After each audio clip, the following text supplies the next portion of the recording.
So nyimiriza abategeka fundraising za Paul Kafeero okuyamba Paul Kafeero zona ziyimirire. Nsabye director wa CID okuinvestigatinga abatunze ebintu bya Kafeero ng'abaana bonna tebakkirizganyiza kyombayimiriza. Ate nsabye director wa CID ateekawo okunoonyereza. Ekyokubiri nsabye abakyala bonna mu Uganda abagamba nti balina abaana ba Paul Kafeero babaleete era nonze contact abeeresenga mwanyina wa Paul Kafeero. Amanya ge bamuyitani Nantongo Sara abeere contact w'abaana bonna bali yesaringe akwatagane ne director wa CID ne forensic okulaba nti batula mu lukiiko bajjeko ndagabutonde abaana bonna. 2 nsabye government eyeyame okubayambako okusasulira okubawa service ya ndagabutonde mu laboratory ya government eya Uganda Police okulaba nti tujjawo obuyaaye nti ate bano si bakafeero bano bakafeero. Bwe tunakisanga nga ababiri oba basatu be bakafeero badde mbokozesa ebintu bya tata waabwe. Naye tusanga nga bonna bakafeero abatunda baba bakola nsobi babakwate babavunaane era baseseme ze baali. That's it. Okay, honorable, omusango guno gwaliko mu kooti y'e Makindye nga baagala abaana abamu nga bagamba Kafeero aziikirwe bakole DNA. Yawe kibanga ekyetaagisanga olidde akulira pathologist wa Uganda Police Dr. Moses Byarwanga agambye nti ekyetaagisa okukola kuziikula kujjayo eggumba ly'omugenzi era kijja kukolebwa kuba tetusobola kuleka abantu nga tebalina kika. Abantu bwe baba baana b'omugenzi Kafeero ng'ate abalala tebakkiriza tulina DNA okukola sample za DNA za mirundi mingi. Paulo abaina muganda waaliwo nga yali muganda wa Kafeero ng'ensi emulaba nti ono afaanana Kafeero nti oba mwanyina ono afaanana Kafeero oba taata we nti waali omuba omugenzi Kafeero DNA ziraga. So tujja kulonganyizibwa pathologist of which Dr. Byarwanga agambye kooti yabawa order bakole DNA. Abalala ne badduka mu kooti ne bayimiriza DNA kati katugende mu criminal kuba kati nze sigenda kugenda mu bibadde mu kooti katugende mu criminal abatunda ebintu bya Kafeero be baani nga mwena temukkiriza ate nga mugamba muli baana be. Bwe banagamba nti be baana ba Kafeero ate mwe muli baana baani. Bwe muba mulimeddeko nti muli baana b'omugenzi Paul Kafeero then omugenzi Paul Kafeero bajja kufuna endagabutondeze sample okuva ku mubiri gwe kati baba taliiwo tebasobola mujjako swab oba musaayi kati balina okukola kufuna akagumba ke. So kooti already yali yakola order tujja kufuna kooti order endala bagende bamuzikule tuddemu tumuziike mu kitiibwa kye bamuzike bulungi tukimalewo ekyo ekizibu ekimaze emyaka n'emyaka nga mukayanira ebitaliimu. N'ekirala njagala abaana muyiga okukola n'abo abavubuka abatunda ebintu by'abagenzi emulowooza nti osobola ogagawala nti kubanga otunze mwandibadde mulekeraawo muyige okwekozesa okukola ebyammwe mukole emaali eyammwe muleke okulwanira emaali z'abafu. Era sikiwa nti kwabo abatunze kuliko alina ekizimbe kati mundeeba sikiwa nti kuliko alina ekizimbe mu Makindye naye nga ate buli lunaku mutunda ettaka ly'ekijja ettaka lya famire ennyumba esimanyika jansi obuntu bwe mutunda tebuli munze n'abaana benzadde nja kubagamba nti capital wo kwe kusomesa kwe nkusomeseza ebyange ne wemba nga nsazeewo okugenda sobola okusalawo ne ngamba mbiwadde obukama bwa Bunyoro oba mbiwadde NRM oba mbiwadde PLU ebitwale then biganyule Uganda yonna. So mulekerawo okukola nga mukolerera okulwanira ebintu by'abagenzi. Naye ate kirungi buli mwana okumanya we bamuzaala. Mba mugamba nti muli baana ba Kafeero babakebere then tumanye nti efamire yammwe yeeyo. Oba ofudde nti bwe banziika wano oba ogenda kuwasa kati ng'ono omuwala gwe ayagala omusiraamu tumanye nti bajja mwanjulira nkokonjero wali owaffe ebukunja. Yes. Tekemu kamera yogere senga w'abaana. Ayagala kamera. Ate Katonda ayogera otya? Kati kyensasinga okwagala ye famire y'okutereera Kafeero ekitonde kyali obutono oba obunene yeetaaga okumanya nti kakati wano weebuwe nga weweesa ekitiibwa nga n'abaana be we bajja oba bakoddomire batabani baba abaana be nga bamanyi gye bagenda okujja n'abalenzi nga bamanyi nti nno kino kyekika kyaffe wano wewaffe nga balaga bazzukulu baffe nti kakati wano we batuzaala wano ensibuko yaffe kyetwagala kyetuyayanira mu abaana mbadde mugamba ki? We are looking for sense of belonging. Kale ekigenda kuggwa kigenda kukolebwa, so Administrator General ajja kubayambako okulaba nti bwe mubaga mulina obanga musigaza lujja lwe mulina engeri gye balugabanamu. Nenze bagezi gembawa mukume mali ya taata wamwe entono eriwo ngebaganyula mwenna. Mba temusobola baganyula kusinga ddala ettaka ly'ekika. Buli omu azimbeko akayumba mugabanire ku ttaka eryo nga temutunda, buli omu afuneko akabanja wazimba amaka. Yalikoze nga bano abasentyalo yasazemu poloti ey'ekika muzeeyi kwebase. Ziri eka meka? Ziri eka za 23. Baziyimirize mu bbaluwa mugamba ayimirize okutunda ettaka paka nga tumaze okunoonyereza. Mugamba akitekemu stop of any sale of Kafeero's estate. Twawuliddeko wali ng'obagamba bakomewo nga era bazze beekuŋŋaanyiza. Process ejja kutambula mbateesewo kati CID egy'okutulungamya.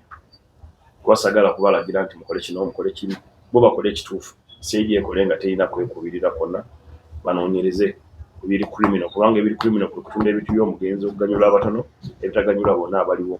Balina okugoberera amateeka ga Administrator General. Ku mufu wafe afudde, bannamwandu bafuna 20%, abaana ne bafuna 80%, ng'ate 80% buli mwana afuna equal share. Omusika n'afuna +1. Okitegedde? Omusika afuna +1.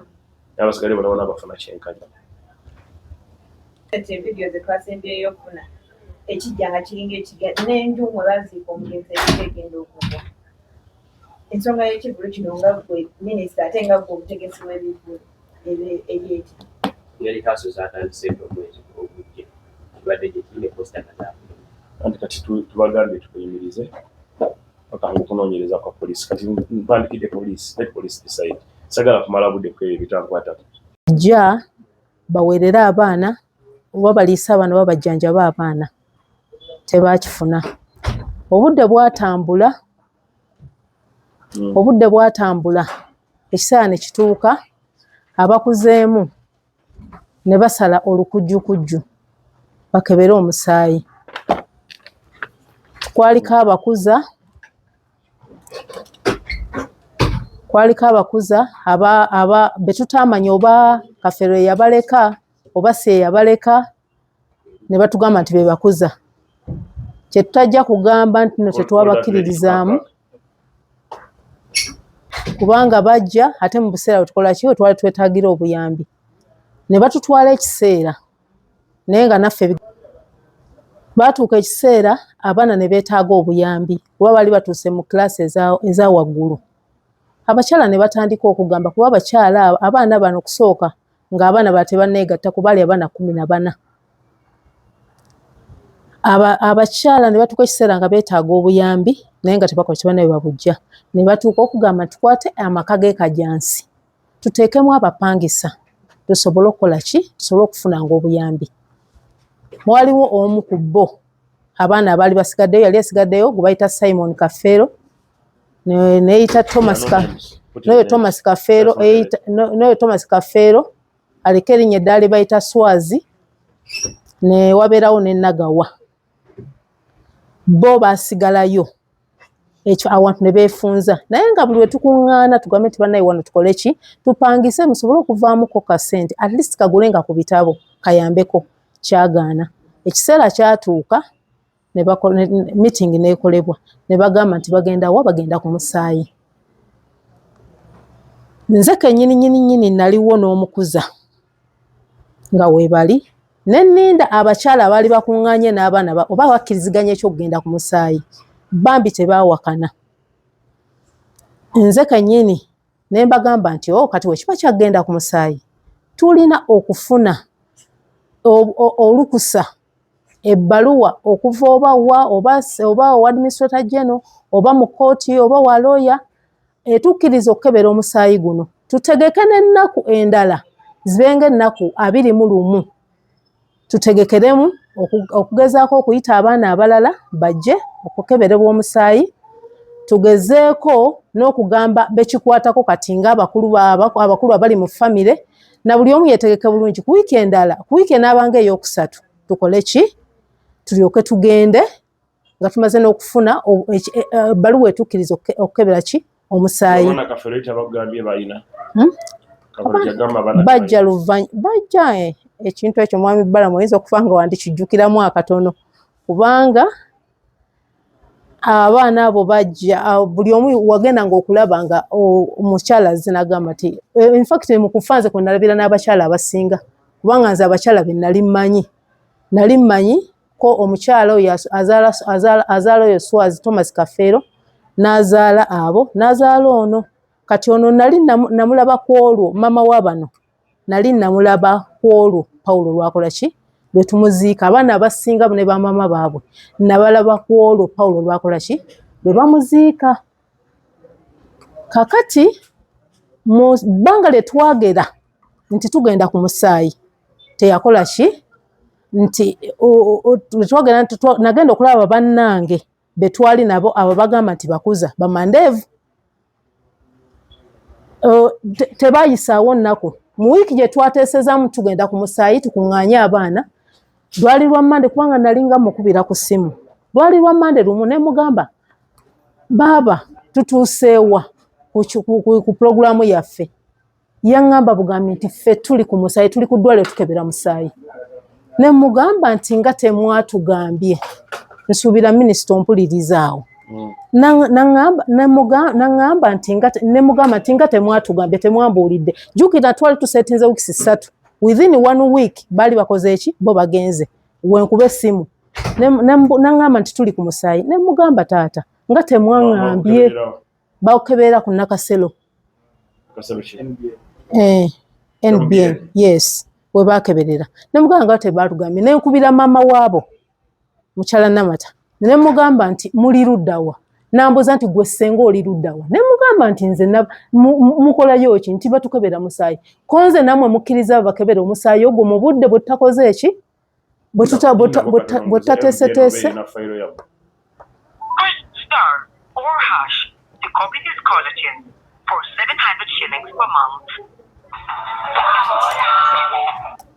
Hello? Orota mukuru wange doctor. I needed you just for a minute. I'm with the family of Paulo Kafeero. Their children who are left out from the DNA conducted by MBN. So I would like to have those children also come and they test them. Do you still have the file of Paulo Kafeero? Let them come. You have the file? Okay. Thank you. Okay.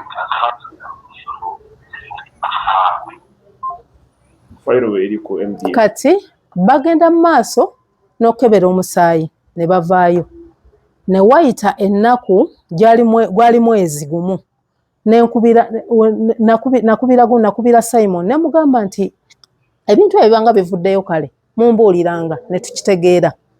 Wayita omwezi gumu ne bagamba nti nno abo bennyininyini ab'eddwaliro ne bagamba nti nekubira omukuza ne mugamba nti omusaayi tegunnadda tebannakebera omusaayi tegunnadda tebannakebera tetunnategeera bivaamu n'aŋŋamba nti omusaayi abaana tegukwatagana. Ekyo nga kitegeeza nti yalina obusobozi obugendanga ku gundi ku ddwaliro n'alaba kubanze neewuunya baba bakebedde omusaayi nze mmanyi nti kibeera kyama ne bajja olunaku lumu ne bababuulira nti bano bakwatagana bano tebakwataganye naye yali amanyi ekigenda mu maaso nti omusaayi tekola ki tegukwatagana. Ne wayita ebbanga ndowooza lyali myezi 2 n'ekitundu nga gunate nga banatera okutuyita batuwe results ezo. Abaana abamu abaavaayo nga 3 nga bamaze okukola ki okutunda ennyumba y'ekajjansi nga bagitunze. Kakati ne baŋŋamba nti ennyumba bagitunze ne nziruka mangu nnyo ne mbagamba nti bannange ennyumba bagitunze bani abagitunze tugenze ku LC nga ba LC bakola ki bebuzaabuza.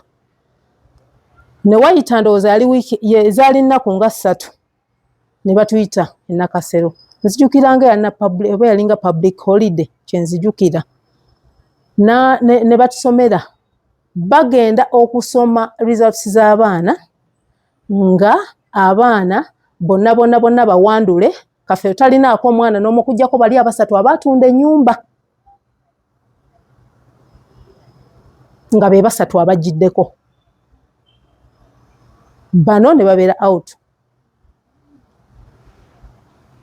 Kati abaana bano ne tugamba nti tulina okuddamu okukebera omusaayi. Ekisookera ddala n'abaana nti banna kwe baabakeberera nti baabakeberera ku gundi nti gundi. Kyova olaba nga baagamba nti awakiri tufune sampo okuva ku kitaffe ali mu ttaka tusobole okukola ki tufune obwenkanya. Tugezaako okwaga abaana abo ne balemedde ku nsonga eyo nti bagezeeko okuggyayo kitaabwe okuggyakoyo sampo ya kitaabwe babakebera omusaayi. Bano be baakebera bagamba nti be batuufu bakayana nnyo ate nga results bo zibalaga nti batuufu. Kati ekibakayanya bano okuggyayo gundi sampo ya kitaabwe bakebera omusaayi kiki omuntu nga bafuna ekituufu nga kyekyo. Kubanga nze obeera nga oli mutuufu obeera mugumu ogamba nti kale bakebere bagende mu maaso. Naye n'abo bennyini ab'e Nakasero we twabagambanga nti bannaye nga bo bongera kujja na bbaasa zaabwe nga batugamba mbuffe twakebera bituufu ate nga bandibadde batuwa ahead nti mugende mukebere we kiba kikola ki kyetaagisa. Ne batulemesa bannaabwe ba Street nze babavuma ku social media naddala oyo Swazi ayimirira ku ma TV n'atuvuma ayimirira wa atunze ebintu ne Kafeero yennyini waatudda natera musalamu mutunda buli kimu akitunze. Oyo omwana yakuuma mu kyalo e Masaba buli lunaku buli mwaka akola ekivvulu n'agamba nti addukira ki famire era azimba era alina kyayongerako akikola nkoko njeru era nakati ali mu kukitegeka buli Gwakutaano oba twamuziika Gwakutaano. Naye egundi ennyumba ya Kafeero ey'omu kyalo in fact enatana kubejjuka mukola ki kugweri tana kyayongerako n'amalalo gennyini gabeera mu gundi gabeera mu nsiko okujjako lwabayiseeyo nti agenda kukola bivvulu. Feke nyini yatuuka n'okutwagala okuteekerako abagundi abasirikale batandike nga okusanga nga abaana abo nga babakuba. Alina banne batambula nabayoganga nnene oyo omwana emirundi gye bakamukuba sigimanyi oyo Stella kitegeera kwegamba kyetwagala minisita kwe kufuna obwenkanya abaana bano baagala bwenkanya abaana bano baagala kulaba nti ekika kyabwe kituddewa.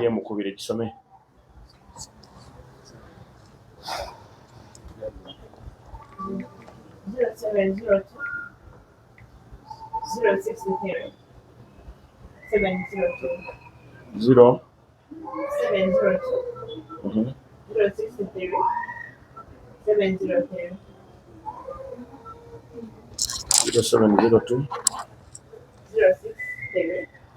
702 703 mwandikire ebbaluwa babayite mwena abaana abaliwo mukomewo wano then tujja kusaba police doctor labu ya police gavumenti bayambe balabe nti babajjako ndaga butonde mwenna abagamba nti baana ba Kafeero mwena babayite tulabe bani abakwatagana abalina DNA ezikwatagana.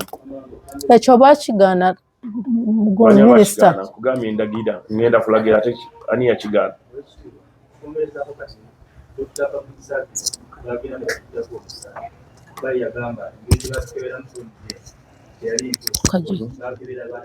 So ne bajjako ani nani batujjako ffenna omusaayi batujjako omusaayi nebakutuleka ne batugamba engeri yokka yakola ki yakujjako kagumba ku muzeeyi era omusaayi gye kuli public service. Abaana bonna ffenna batujjako abaana 14. So kali mulinze eki kyemwagala mulinze just kujja kagumba ku muzeeyi ati kyemwagala okujjako akagumba ekikate kisobola kulwa ne mujjako akagumba mwagala kooti mwagala ki tebakkiriza bani abagaana abo abaana abasatu tebasobola kugaana tebalina buyinza bugaana. So kati mugenda kufuna court order esaba okugulawo entaana then baddemu bagizimbe ne kati ani anaagizimba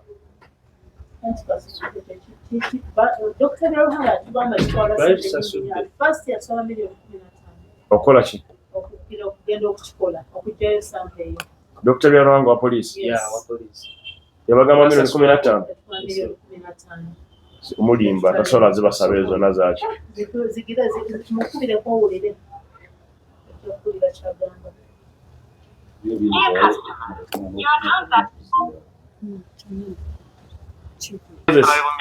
Olota mukuru wange ndano na family ya Kafeero.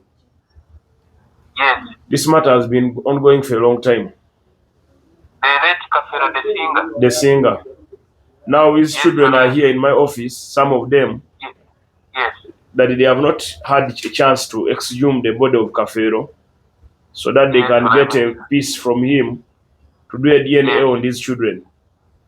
Yes, I So I don't know what does it require for you to do that, so that police does it, because police will be impartial. First and foremost, their case is a civil. It's not a criminal offense. They went to court, and the court, I think, gave an order. Now, what happened was the late Kafeero had a very big family. Yes, over 14. Yes, over 14, and I think different wives. Some parties were consenting, other parties were not consenting. I actually met them for about 3 times. I even visited the locus where they buried Kafeero. So they were not, other people were not consenting, and that brought issues, because when such things come, it becomes difficult. So I think some party went back to court, and again they stayed the other thing until when they settle their issues. So that's where we are. I met them more than 5 years, I think, ago. Yes, around 2018, 2019. So here, what can the minister do? For you, Honorable Minister, what you can advise them is, they first and foremost, they must have their clan meeting. They sit in a clan meeting. Actually, they came with their auntie. They must sit, and all of them, the wives of the late Kafeero and the children, blah, blah, blah, they have a meeting, and then they produce minutes of that meeting where everybody has signed and agreed. They attach us to their photocopies of national ID. After bringing that, then they will go to court to give an order, because usually the court orders have a time frame. Most likely that one has expired. What usually says either 3 months or 6 months. But in a case like this, where 3 children have eaten and they are selling property of their late father, and a few others are not benefiting, they will never sit So this family. Now there's a bit of criminality. Now the other people who are not benefiting can open up a case against these people. In police. Who are fraudulently selling the case fraudulently selling family property. Okay, I think now I'm going to call for an investigation. Let me write a letter to KMP to do an investigation on the alleged sale of Kafeero's property. Yes, Honorable. Without consent of all the children. Now, when the others say no, we are not children, no, these are not children, then we'll say, can we do an independent blood sample from all of you and the latest bonds? Because once the people who are selling property are arrested, they will now agree that let us do the DNA test. Yes. Okay. So let me issue a letter to KMP, CID, to investigate the matter, and also arrest the people who are selling property without consent of others. Correct. Okay. Thank you very much for the guidance. And draft a letter to KMP, CID, to call the children of Kafeero who are selling property. Ladies, first of all, we are directing KMP, Director CID and KMP, to investigate the alleged sale of Kafeero's property by a few children, not all of them. When they are invited, now they will be subject to a consent. They can even have a family meeting at police. They all consent in that family meeting that we do a DNA. Then the DNA will be now conducted by police, because it will be more independent, and we have one of the best forensic laboratory. So let's do that. Ekisooka kiyimirizibwa bino byonna bimalibwa. Ekibulu kirina makulu. Ekibulu kirina makulu ki?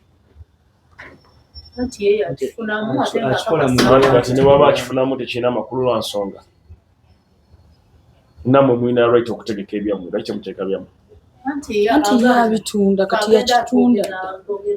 bamala kubitunda, bwamala okubitunda nga bamuwaamu ssente nga yabala bagenda kukola ekitundu nga bafunamu ssente nga bagira ngera babikola Kale bawandiike ebbaluwa bakiyimiriza.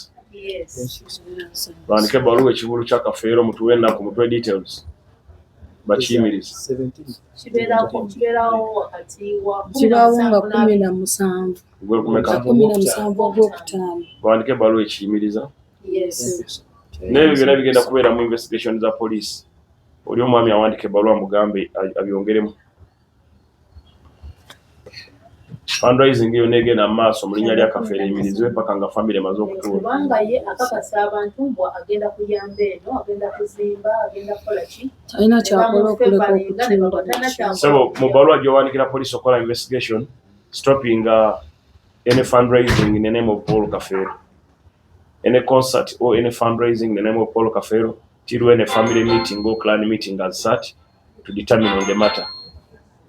You copy the clan leader, the same letter, write to the director CID, then give KMP CID, copy the clan leader of Paul Kafeero's family, their singer who is there.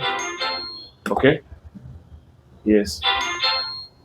So you need to have that for Kafeero. Should stop till when the family has sat and agreed.